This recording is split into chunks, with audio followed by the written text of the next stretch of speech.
I'd like to call our meeting together. It's Monday, April 9th, 2018, 6 o'clock. I'd like to welcome everyone here tonight. Before we go too far, I'd like to take just a moment of silence in memory of our lost deputy, Dale Hallman.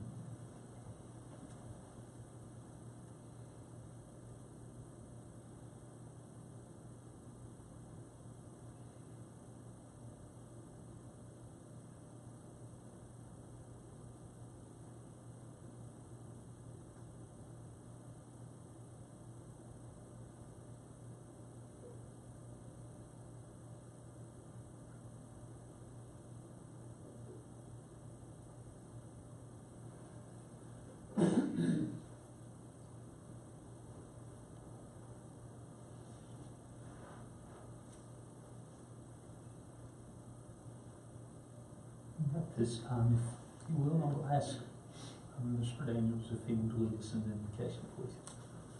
Let us pray. Heavenly Father, we come at this appointed hour of the evening. Heavenly Father, we come with a heavy heart this evening. Heavenly Father, we pray for our Saluda family this evening, Father. We've been through some trials and tribulations in Saluda County. We pray for spiritual uplifting this evening. And Father, go with this counseling tonight in their decision making too. In Jesus the Christ we pray. Amen. Will we stand for the Pledge of Allegiance? I pledge allegiance to the flag of the United States of America and to the republic for which it stands, one nation, under God, indivisible, with liberty and justice for all.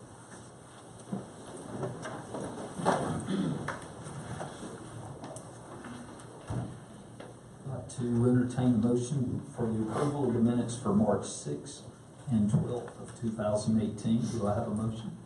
So moved. Do I have a second? Second. Is there any discussion on our minutes? If not, I'm going to call for the vote. District 1, how do you vote? Yes. District 2, how do you vote? Yes. District 3, how do you vote? Yes. District 4, how do you vote? Yes. And I, as chairman, vote yes also. Are there any reports from county officials at this time? Mr. Chairman, I'd just like to say to the citizens, we lost a fine deputy, Dale Hallman. We ask that you keep the family in your prayers.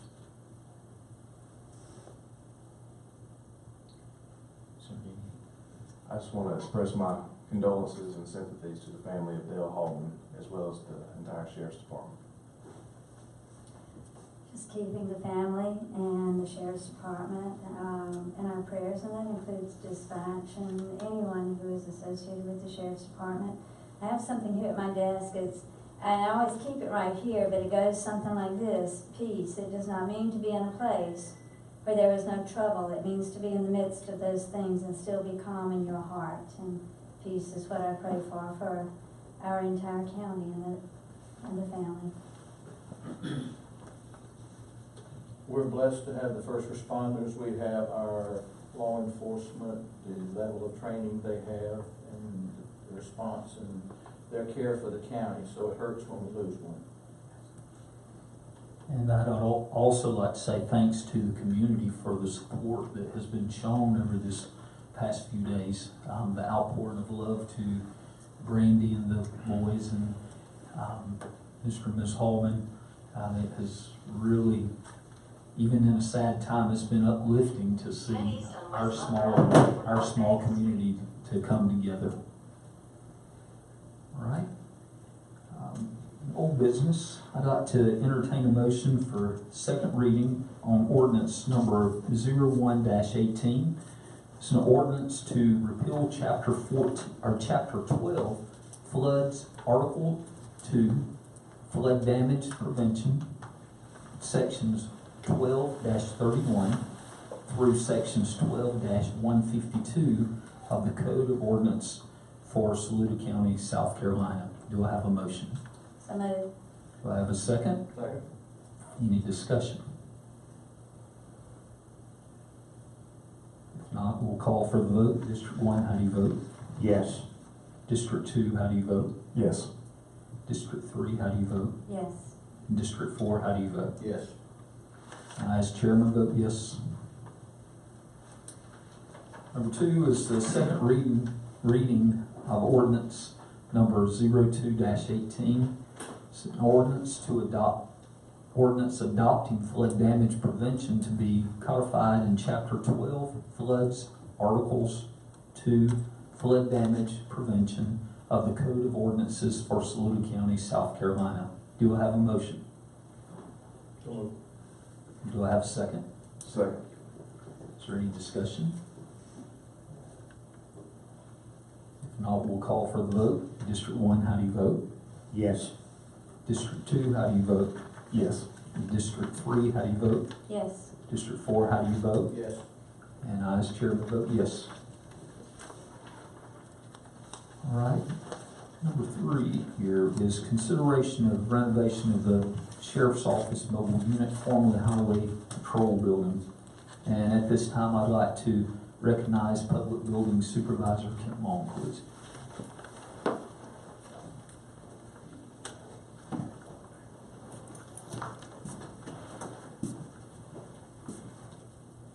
I think y'all, we sent out an email with everything on it, but I've come up with some quotes for what it would take to finish the porch, or both porches, front and back, with the handicap ramp, and the windows, the soundproofing panels, and then the data ports that need to be replaced. Then the concrete pad that goes at the back of the building.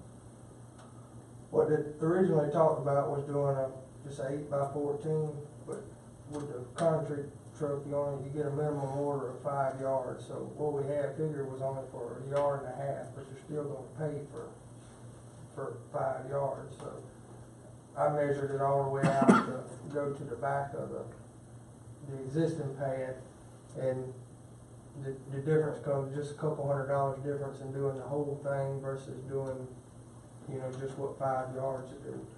And it'll look a lot better too. And then for the handicap ramp,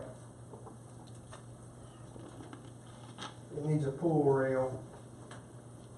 So a disabled person, will be able to pull themselves up the ramp.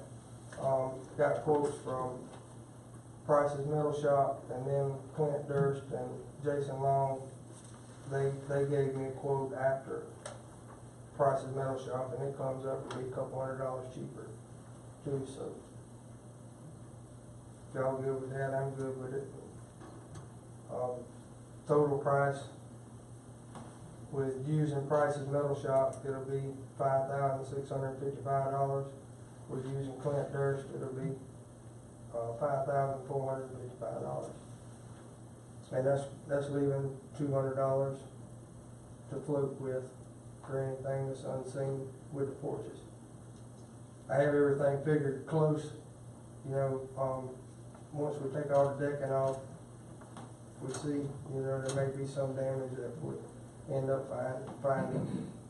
So I allotted a couple $100 just to account for that. But everything's figured pretty close. Okay. Do you think this will finish the entire project for the sheriff's new building, as far as any renovation that can be foreseen? Yes, for what they told me they wanted done and what has to be done to meet code, this is it. So this should complete the renovation in its entirety. Yeah. You know if staff has heard of anything else related to this building that is not included in these quotes? The card reader. The card reader. Personally, I'd like to see this all come up once we have a total picture. I'd like to analyze it once we have the security system as well as the renovation and remodel for the decking. Okay. And the reason I say that, we were asked about the handicap ramp, and I asked kind of the same question to the previous person in your position, and about if that quote included everything for the handicap ramp, but it seems we missed the pull handle, or pull rail. So I just wanna make sure next time that we go through this, that we have a complete picture of what we're looking at.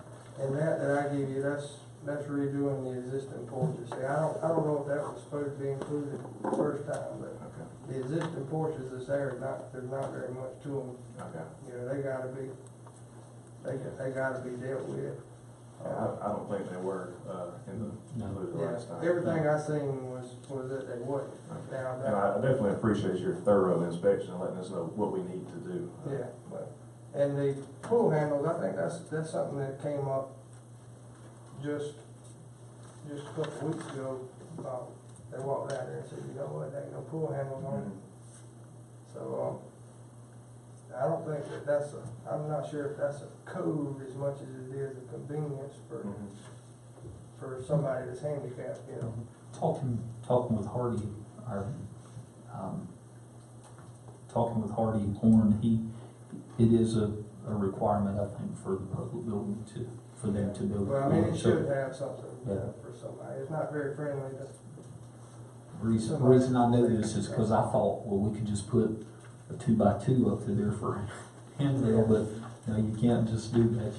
It has to be a specific thing, so. But this is everything that everything that they've told me that they wanted, and, you know, what I've looked at myself at what it needs to be finished, this includes all of it. Now, the security system and all, that's not really my thing, but this part of it, you know, that's it. I know that, and I don't know how long this will take, but do you have any idea when they will be in that building? They're not actually in that building yet, are they? I don't think so, no.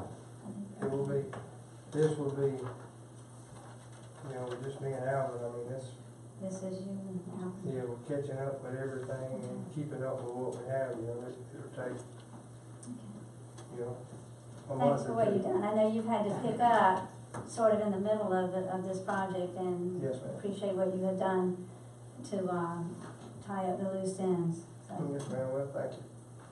And also, you and I've mentioned this, but I would like for it to be put kind of on record that when you do, since you're new, is when you do bring a project, that it be from beginning to end, be completed and not That's right. coming back 2 or 3 times. And that way it helps us keep the county's money straight and That's right. finish the project too. Thank you for Okay. working with us, Ken.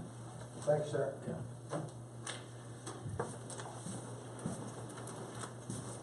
Yeah, I mentioned that I'm in favor of postponing this till we have everything in front of us. I don't know if you want to entertain the motion as it's read, or what direction you want to go with that. But just to let you know my feelings on it. Section 1 should be here. They're supposed to be here by Wednesday, to quote it. All right, what I'd like to do then is make a motion that we defer this and until we do have all of the quotes together. Do I have a motion? Motion. Do I have a second? Second. Any discussion? Okay, if not, we're going to take a vote. District 1, how do you vote? I'm in favor of tabling it. Okay. District 2, Yes. District 3, Yes. District 4, Yes. and Chairman votes yes also.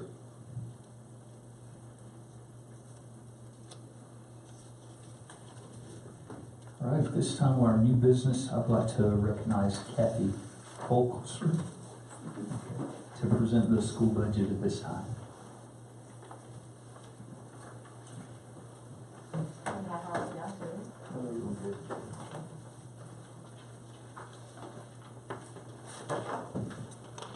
I wanted to go over and is for the fiscal year 2018-19 proposed general fund budget for schools through District 1.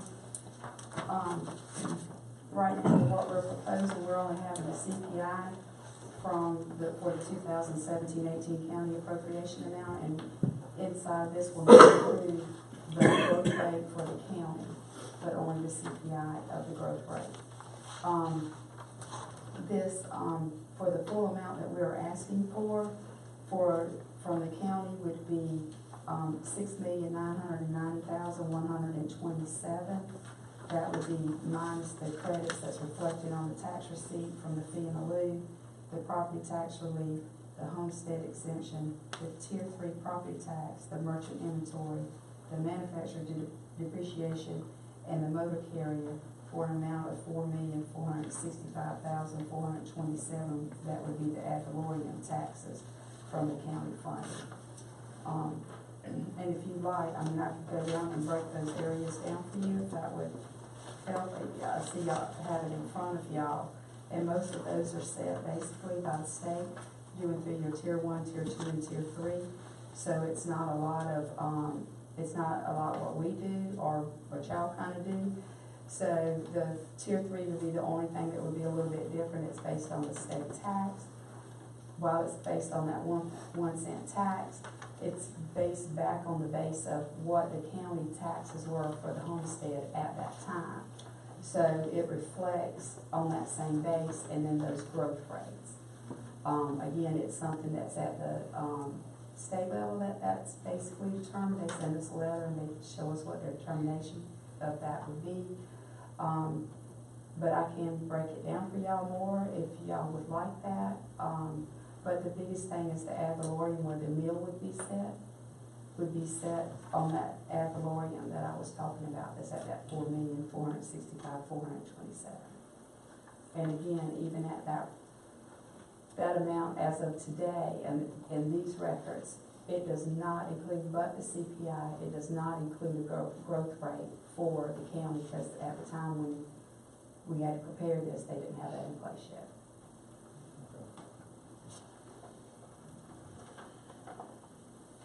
You know of any big projects, expansions, upgrades that are put in this, just out of curiosity? This really wouldn't pay for that side of it, on the building funds and stuff like that. This really wouldn't pay for that side of it. This is going to pay more of your salaries, your fringe, and the things that comes along with employees. And then it would do your minor, just regular maintenance that building funds would not pay for. And then it would do any contracting services, but that'd be contracting services that's directly related to education. So it would not be contracting services for the building and that sort of thing. And then your utilities and those sort of things would be the other part of it.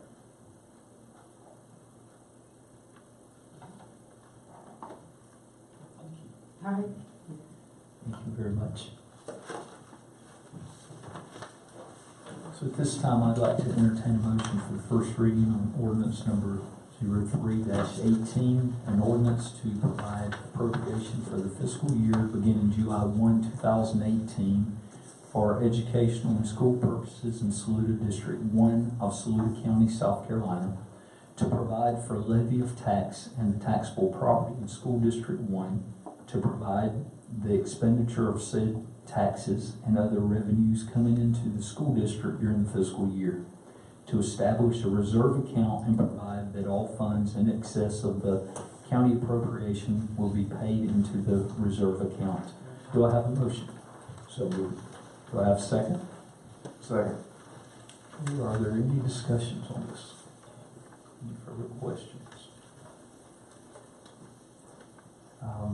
Let me read this here. Saluda County Council shall determine and establish a tax of sufficient millage to support $6,990,127 minus revenues and credits reflected on tax receipts from fee and lieu, property tax relief, homestead exemption, tier 3 property tax relief, merchant inventory, manufacturer's depreciation, and motor carrier for a net amount of $4,465,427 from ad valorem taxes. So we'll call for a vote at this time. District 1, how do you vote? Yes. District 2, how do you vote? Yes. District 3, how do you vote? Yes. And District 4, how do you vote? Yes. And as chairman, I vote yes.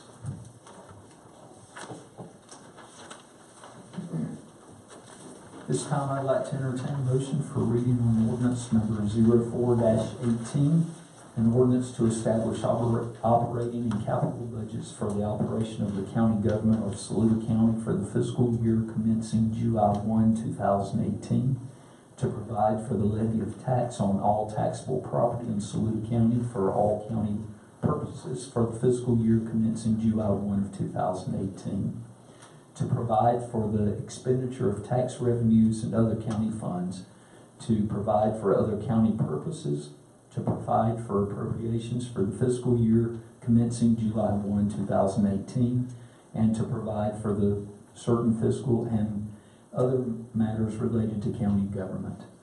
Do I have a motion? So moved. Do I have a second? Second. Is there any discussion?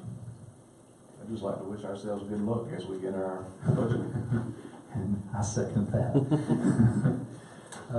The amount for the first reading for the county operating budget is $15,208,446, and the debt service on bonds is $133,426.06, for a total amount of $15,341,872.06.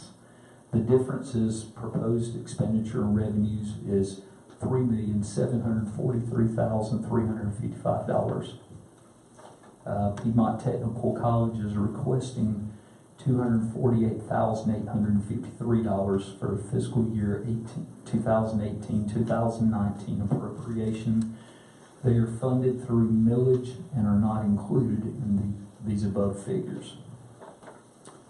So at this time, I'll call for a vote. District 1, how do you vote? Yes. District 2, how do you vote? Yes. District 3, how do you vote? Yes. District 4, how do you vote? Yes. And as chairman, I vote yes also. Yes, please be in prayer for us. We're getting ready to go through budgeting time, so I hear that's interesting, this being my first year. So next is Fair Housing Month resolution. I'd like to entertain a motion to adopt the Fair Housing Month resolution. And do I have a motion? So moved. Do I have a second? Second. And at this time, is there any discussion? Yeah, I have a question. Do we do this every year? Okay. Yes. I didn't know if we should just do it one time and be April be Fair Housing Month. We Or don't now, have to do it this year in case some of the grants that run through us require it to do it every April. Okay. That's the only question I had. Okay. All right. So I'll call for a vote at this time. District 1, how do you vote? Yes. District 2, how do you vote? Yes. District 3, how do you vote? Yes. District 4, how do you vote? Yes. And I, as chairman, vote yes. I'm going to actually read that resolution at this time.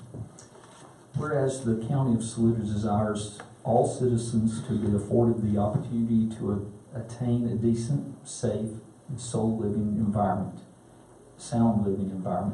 And whereas the County of Saluda rejects discrimination on the basis of race, religion, color, sex, national origin, disability, and or familial status in the safe, rental, or provision of other house services. And whereas the state of South Carolina enacts the South Carolina Fair Housing Law in 1989, and whereas April is recognized nationally as Fair Housing Month. Now therefore, be it resolved that the Saluda County Council does hereby designate April 2018 as Fair Housing Month, adopted this 9th day of April 2018 by the Saluda County Council.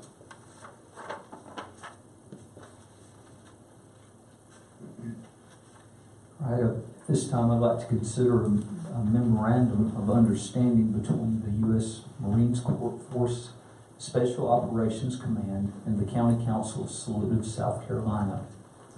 I'd like to entertain a motion to approve the memorandum of understanding between the U.S. Marine Corps Forces Special Operations Command and the County Council of Saluda, South Carolina.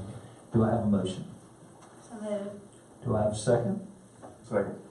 All right, any discussion? If you remember, this was the gentlemen that met us after a meeting here that we're planning to do their special ops training and stuff, and they'll be moving through. And What's the date on that? I don't know that they've actually given us the date yet on that, because I was really interested, wanted to. Well, the agreement starts the date the last person signs it. Right. That's what, Yeah. that's what it's asking. Oh, okay. Okay. All right, any other discussion? All right, we'll call for the vote at this time. District 1, how do you vote? Yes. And District 2, how do you vote? Yes. District 3, how do you vote? Yes. District 4, how do you vote? Yes. And I, as chairman, vote yes. All right, at this time, I'd like to recognize Mr. David Bauer to present the South Carolina Geodetic Survey. Thank you. Turn on my computer here real quick. Okay, no problem.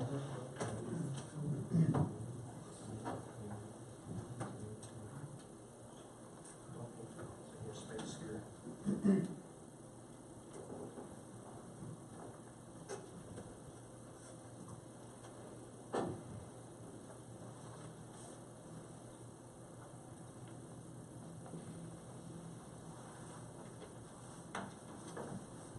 I'm hoping that I can operate this from the podium. Let's see. I want to thank the Saluda County Council and Chairman Jones for having me tonight and allowing me to speak about this boundary survey that we've done between Aiken, Edgefield, Saluda, and Edgefield, Saluda. Okay, so very simply, our job is to position county boundaries as they are defined in the South Carolina Code of Law.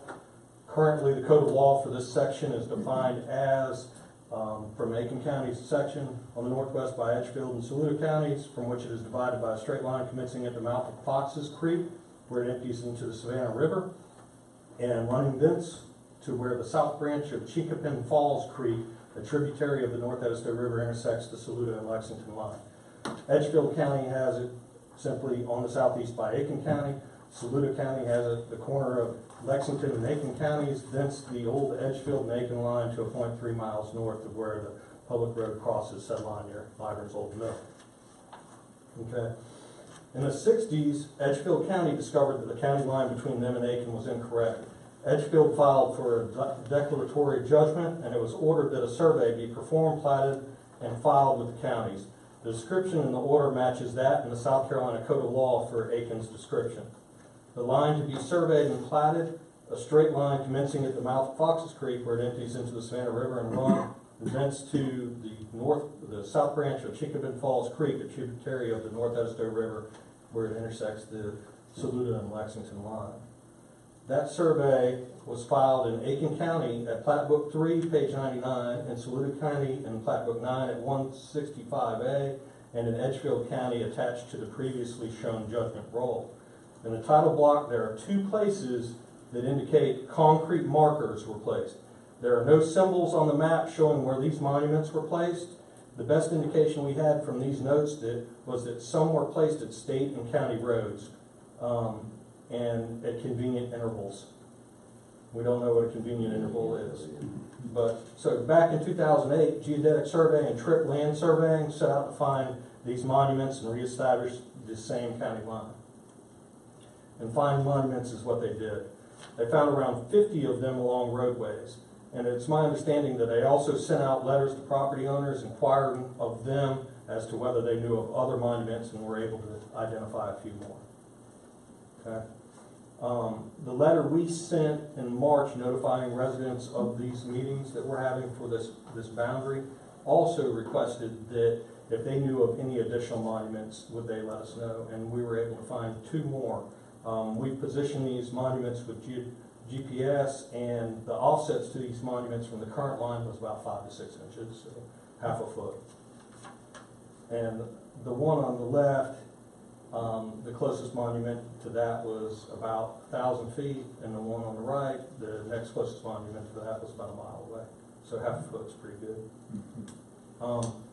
So trip land surveying and the geodetic survey then positioned all of the found monuments using GPS and conventional surveying methodology, coupled with GPS position control. They also positioned the mouth of Fox's Creek and a monument found on a dam crossing Chinkapin Creek about 23 feet from the center of the creek, the point where the counties of Aiken, Lexington, and Saluda come together.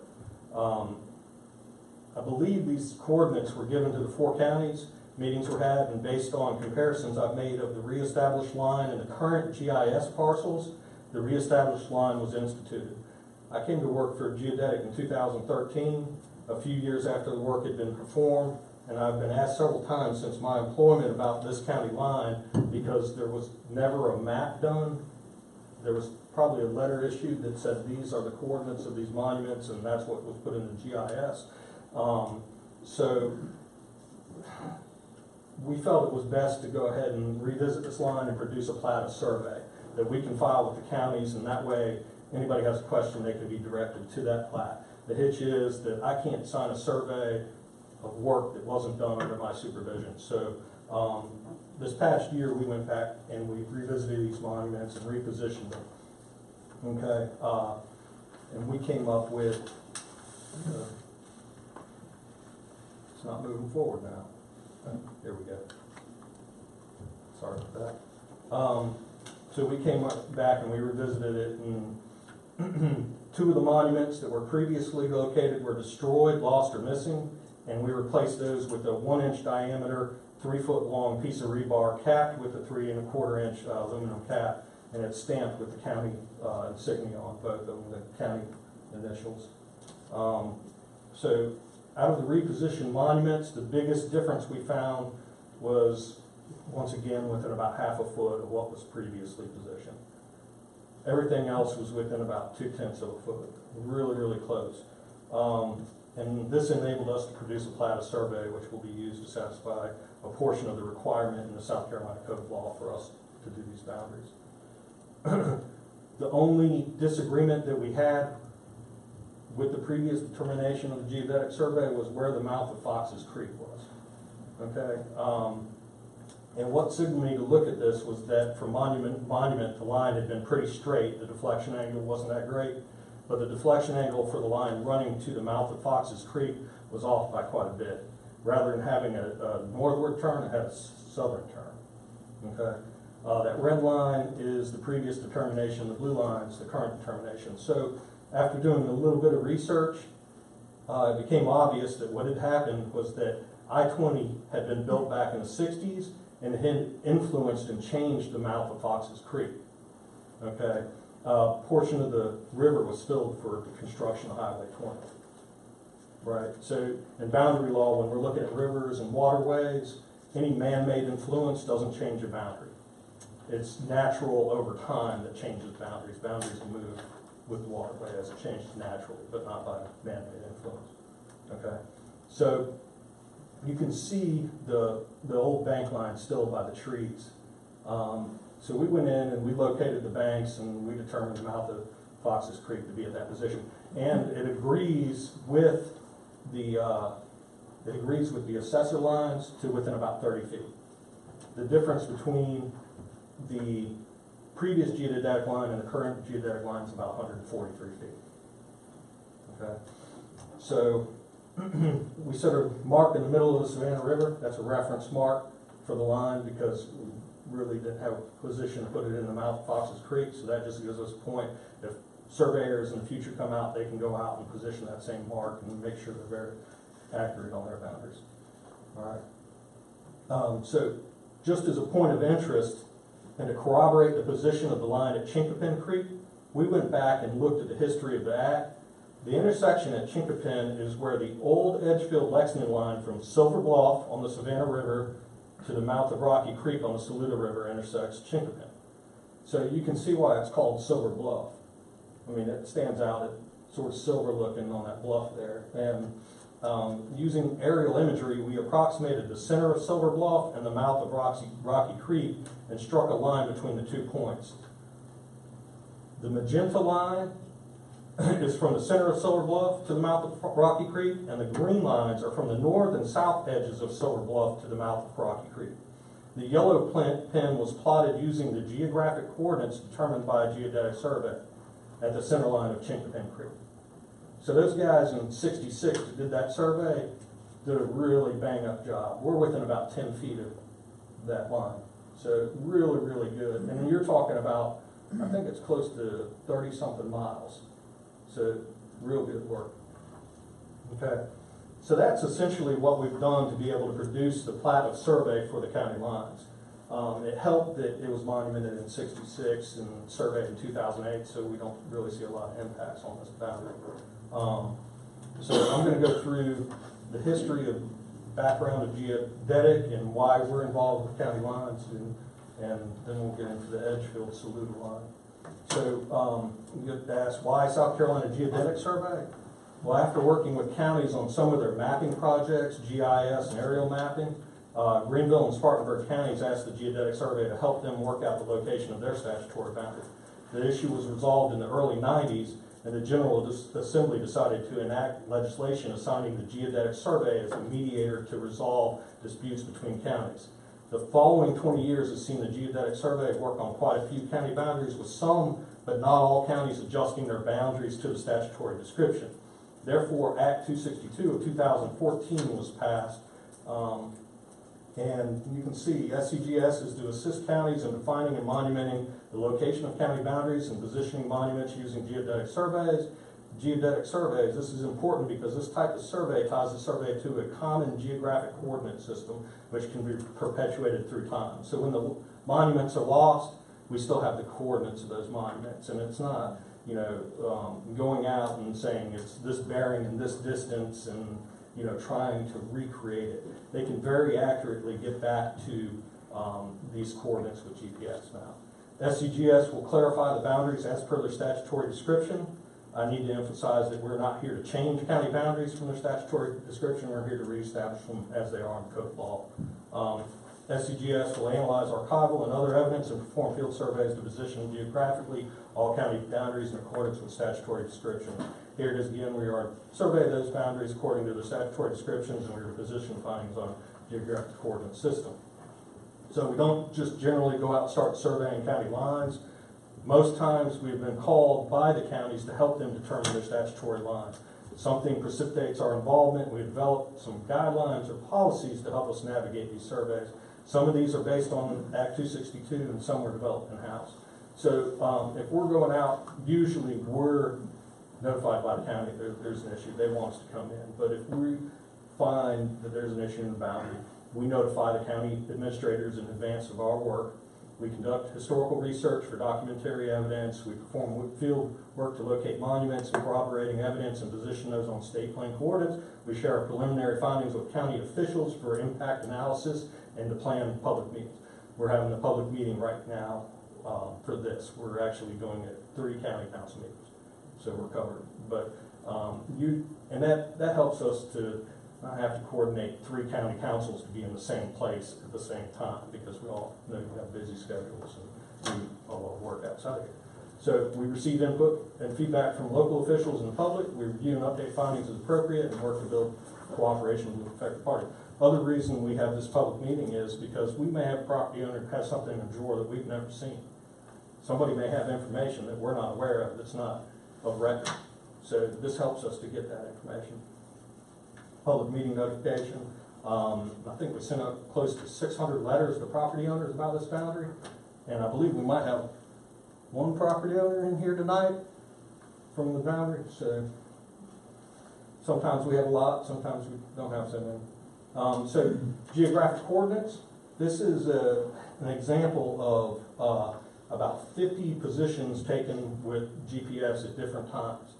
Okay, so you can see that they're all relatively in the same area. That circle right there is about the size of a quarter.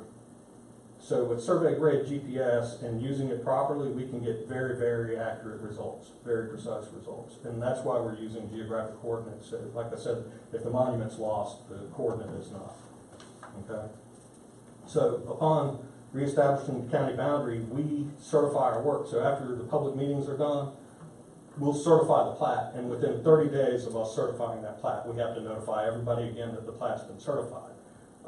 We have to provide copies to the administrator, written notification to affected parties, which is a whole list of people, to the public through our website, and other state and federal agencies. Okay, this initiates a 60-day appeal window. So anybody that's affected by this boundary can appeal it to the administrative law court.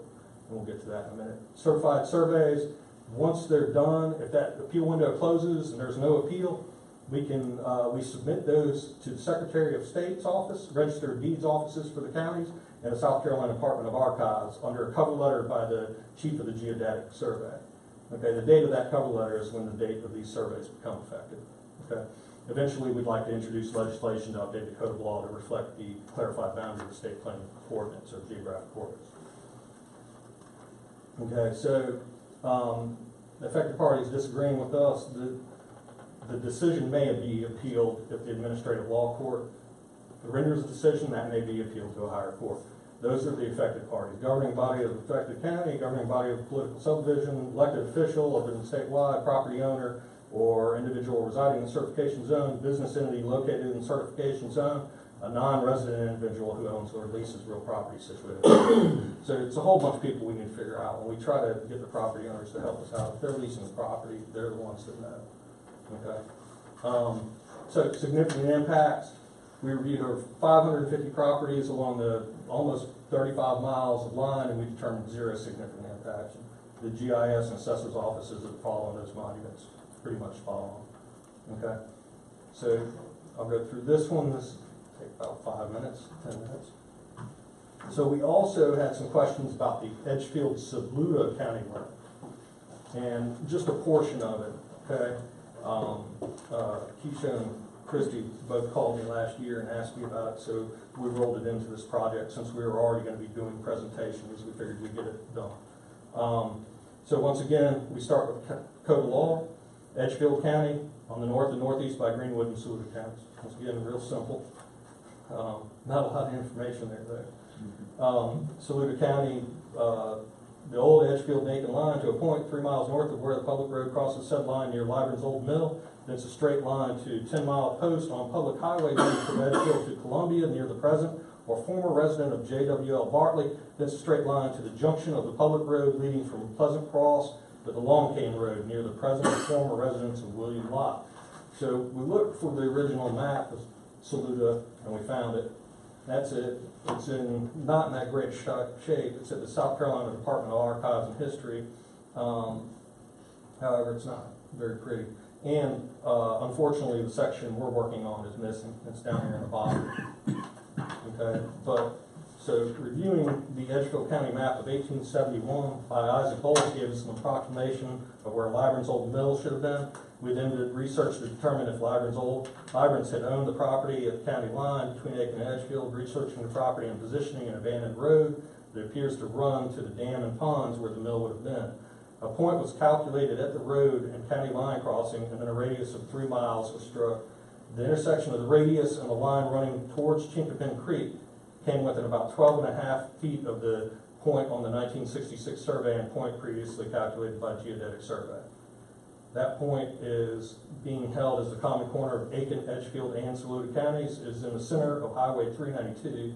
A nail and washer have been set in the center line of the road, and reference monuments have been set to the north and south of that monument. Because we know when they come in and grade the road and repave that washer's gone, so we wanted to perpetuate it some way. Geodetic Survey searched for the 10-mile post and was unable to find it. Research was done at this turning point, and all of the plats and deeds found indicated that the county line should have been close to the assessor's GIS boundary position, but none indicated a 10-mile post. Through research, we knew that we were at the old Bartley place. You can see the Bartley family cemetery and the county line on this plat. Additional research at SCDOT found highway plans showing the 11-mile post, the old 11-mile post right there. And interesting enough, it's roughly at station 52.8, so it's saying the county started at the 10-mile post, because there's 5,280 feet a mile. placing it 1 mile away from where the highway department started their survey of the county line. The road and features along the road were surveyed for about 1.5 mile stretch, and then the features, including storm structures, houses, and road intersections that appear on the highway plan, were used to properly station the 10-mile post, the 11 and 10-mile post.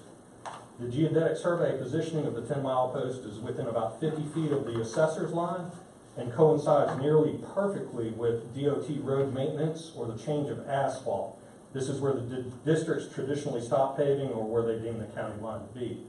This point will be monumented before any plat is certified. So it's where everybody thinks it's supposed to be, pretty close. So over the years, DOT has stopped paving there, and they continue to stop paving there, and it's right where the county line is. Okay.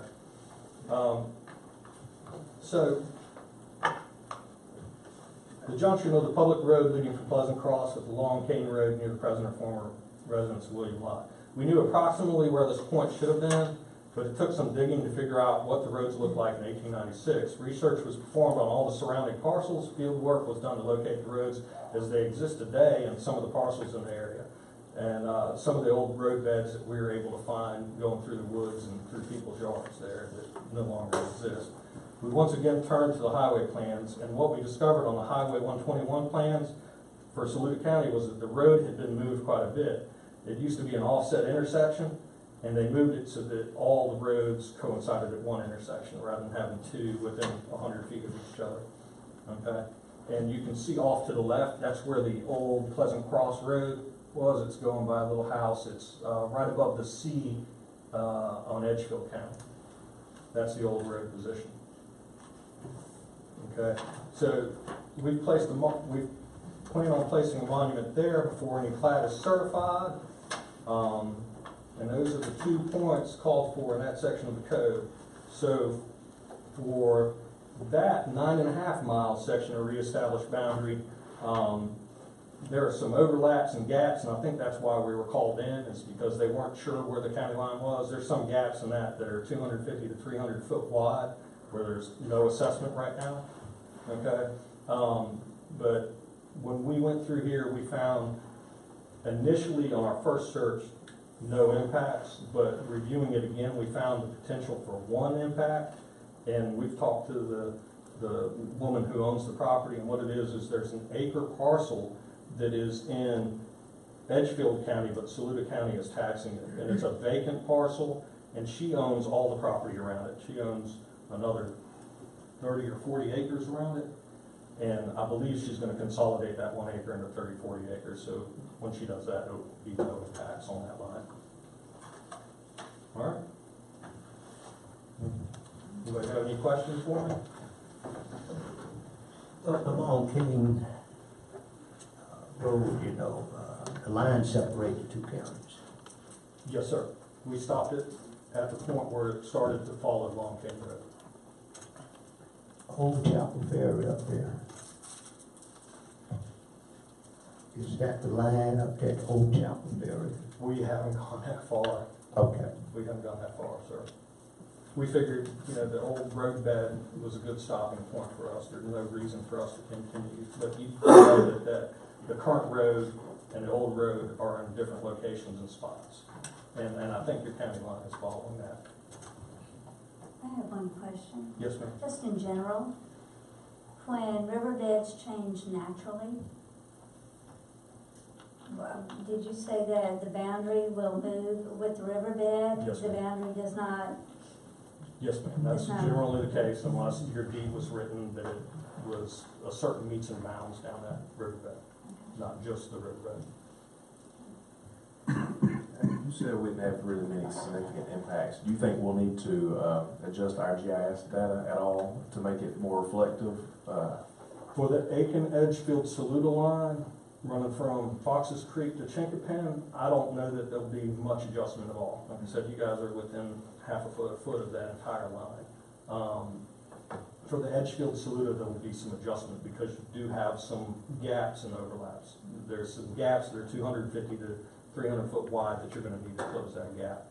And I think that really Saluda is following it pretty closely, and Edgefield's going to have to move their line closer to Saluda. But there will be some adjustments there. And I believe that probably Keisha and Christie have already been working on that. Okay. Oh, that sounds very interesting and detailed. I was entertained. I kept it short for y'all, because there were no impacts. Sometimes we have to go a little more in detail, because, you know, if there are impacts, people want to know why.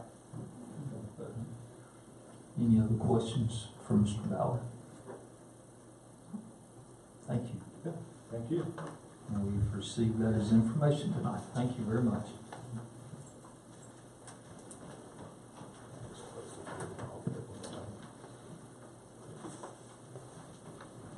Right at this time, I'd like to consider taking into consideration to change the anniversary date for the accrual and annual sick leave credits for Saluda County employees. I'd like to entertain a motion to change the Saluda County Personnel Policies and Procedure Manual to reflect the change to receive annual and sick leave credits on the first of every month, and new hires to receive leave credits on the first of the month after beginning employment with the county. Do I have a motion? Motion. Do I have a second? Second. Is there any discussion?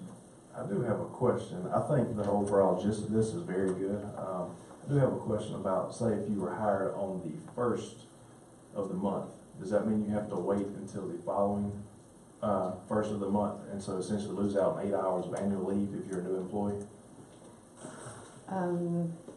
That was my intention. So if you Okay. come on the first of the month, if your hire date is the first, you will not receive your 8 hours until the following month on the first. Okay, so they'll potentially lose out on 8 hours of annual leave that they would have accrued under this system. Is that correct? Or that they miss out on it? They wouldn't miss out on it, they would just receive it on the following month. Okay, so they still receive it, it's Yes. just, okay, It doesn't post to their It just- accrual bank okay. until the first of the following month. okay. That was the only kind of confusion I had about that, but I think the overall gist and the point of doing this is very good. Any other questions for Mr. Tony Rossi? Oh. All right, thank you. Thank you. All right. No other discussion, I'll call for the vote. In District 1, how do you vote? Yes. District 2, how do you vote? Yes. District 3, how do you vote? Yes. District 4, how do you vote? Yes. And I, as chairman, vote yes. All right, item number 7, transfer funds for contingency to balance accounts. This time I'd like to entertain a motion to authorize the county director to transfer funds from contingency to balance accounts. Do I have a motion? So moved. Do I have a second? Second. Is there any discussion? All right, if not, at this time, I'll call for a vote. District 1, how do you vote? Yes. District 2, how do you vote? Yes. District 3, how do you vote? Yes. District 4, how do you vote? Yes. And I, as chairman, vote yes.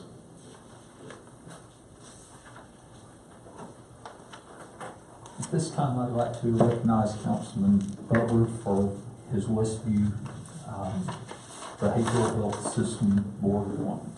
Councilman Butler. Make a motion to appoint Sharon Joy Antley at 146 Clear Lake Road, Prosperity, to the Westview Behavioral Health System Board, and her first term expiring April 10, 2021. All right, do I have a second? Second. Okay, is there any questions or discussion at this time? I do have a question for you, Jones. I was reading over the application on there, and there was a terminated for cause section.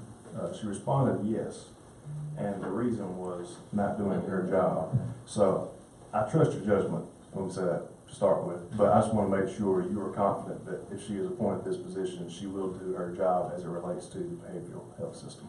She comes highly recommended. Okay. I saw that same thing.